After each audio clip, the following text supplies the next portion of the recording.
So, gagawa tayo ngayon ng adobong manis. Ito yung mani at ito naman yung ating garlic. So, hugasan natin yung ating mani. Ayan.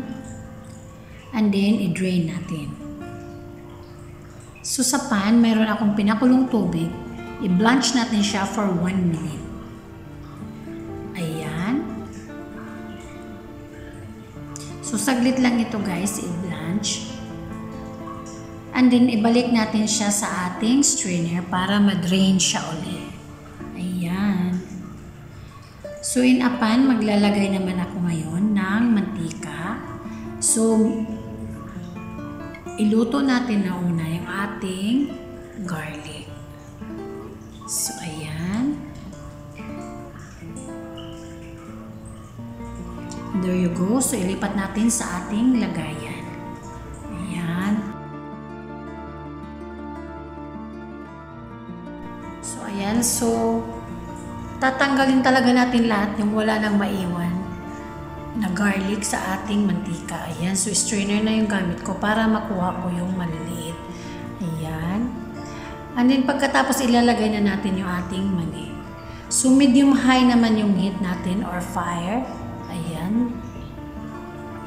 So, sobrang sarap at crispy nito guys. So, ayan. So, ganito lang kasimple lang talaga magluto ng ating adobong mani.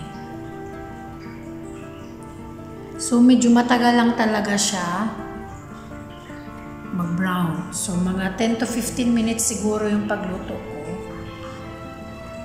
Ayan. So, ito na.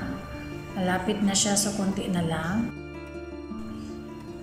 So, ayan. Luto na. Ayan. So, ilagay natin sa ating strainer. Ayan. Para matanggal naman yung excess na mantika. Ayan. So, naglalagay ako ngayon ng iodized salt.